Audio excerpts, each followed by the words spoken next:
આપના સૌના માવતર છપૈયા પૂરતા તો સાથે લેવા પડે જ. સનાતન સમ્રાટના સમ્રાટ એવા નારાયણ સમગ્ર ચિદાકાશના એ દિવ્ય સ્વરૂપને સહિત એ ધરતીને ગ્રહણ કરી એ ધરતી પર જે કંઈ સંકલ્પ કરીએ એમાંય બાપા જેવા એકાંતિક સંતવર્યના સાનિધ્યમાં સંકલ્પ કરીએ, એમાંય બાપા ભળે, જેના ફળ સ્વરૂપે આપણે સૌ સુખી થઈએ. બાપાને એટલી જ વિનંતી કરવાનો છું છપૈયાની ધરતી ઉપરને આજે એમના પ્રાગટ્ય દિને અમારે કાંઈ જોઈતું નથી.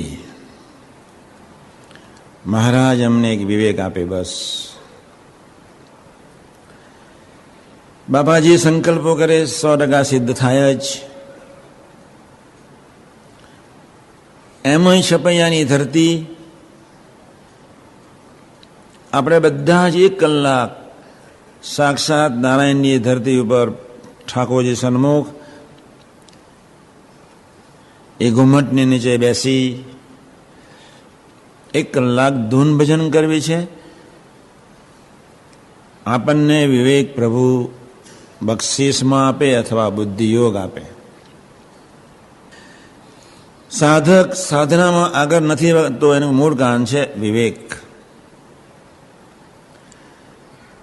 વિવેકના 2 જ વચનામત, પ્રથમનું 16 અને 18.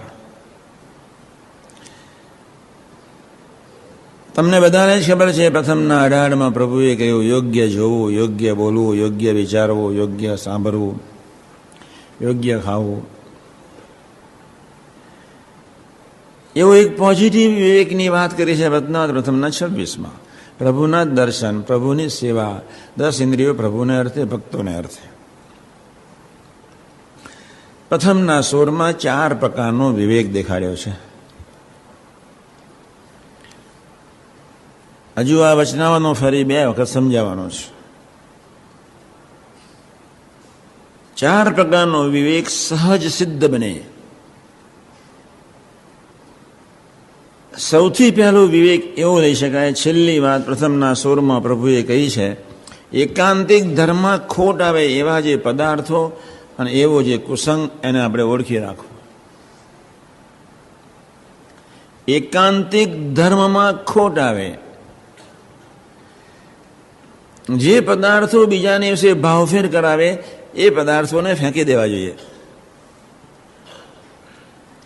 અથવા એ પદાર્થો તરફની આસક્તિ, રુચિ ક્યારેય નહીં રાખવી જોઈએ. કોઈને સરસ માળા મળી ને કોકને સરસ માળા ન મળી, કોકને સરસ મૂર્તિ મળી ને કોકને સરસ મૂર્તિ ન મળી, કોકને સરસ કંઠી મળી ને કોકને સરસ કંઠી ન મળી, કોકને સરસ ઓઢવાનું મળ્યું ને કોકને ન મળ્યું, કોકને સારું દાંતણ મળ્યું કોઈને ન, કોઈને બેસવાનું સરસ કોઈને ન. એ પદાર્થો દેહાધ્યાસનું પોષણ કરે છે. નોંધજો ડાયરીમાં. બાપાએ આખી જિંદગી દેહને ચંદનની જેમ ઘસી નાખ્યો છે. આપણે દેહને દુશ્મન માનવાનો છે.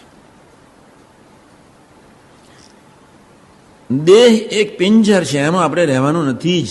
આસક્તિ છે ખોટી. જે દેહને આત્માને કિંચિત સંબંધ નથી, કિંચિત, એ દેહના આકારે થઈને, પદાર્થોના આકારે થઈને આપણે એકાંતિક ધર્મથી, ભગવાનથી, સંતથી, સંબંધથી આપણે દૂર દૂર જતા જઈએ છીએ. પછી તમે 80 વર્ષની ઉંમરે પૂછશો અમે કેમ વધ્યા નહીં? પ્રથમ 16 વિચાર્યું નથી તેથી. જેને પ્રથમનો 16નો વચનાનો વિચાર કર્યો હશે, ડેસ્ટિનેશન બનાવ્યું હશે, સમજ્યું છે અથવા દરરોજ સમજવા પ્રયત્ન કરે, એનો વિકાસ થાય જ. તમારે વચના પ્રથમનું 16 વાંચી જ લેવાનું. ક્યાં છું? સામાન્ય પદાર્થો આપણને દુઃખી કરી જાય. એક બીજી વાત, એકાંતિક ધર્મમાં ખોટ આવે એવો જે પદાર્થ અને કુસંગ. કુસંગ એટલે શું? 3 ચીજ. આળસ અને પટલાઈની પુષ્ટિ કરે એવાનો સંગ ન રાખવો. અભાવ ગુણ ભાવફેની વાતો કરે એનો સંગ ન રાખવો. વફાદારીની જેને ખબર નથી એનો સંગ ન રાખવો.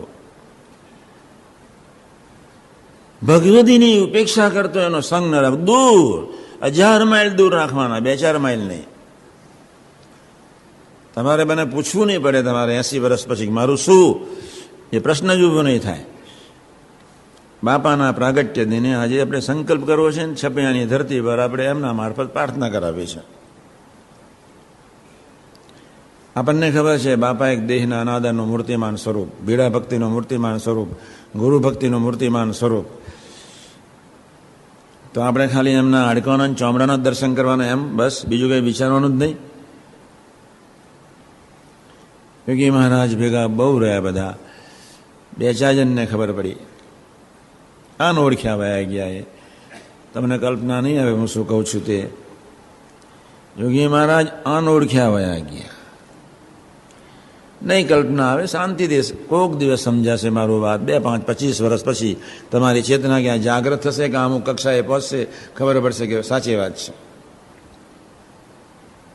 એટલે પહેલો વિવેક, પ્રથમ સોર. આજે જે સંતો ન આવ્યા હોય આ કેસેટ સાંભળી લે, એમને ખાસ આપજો.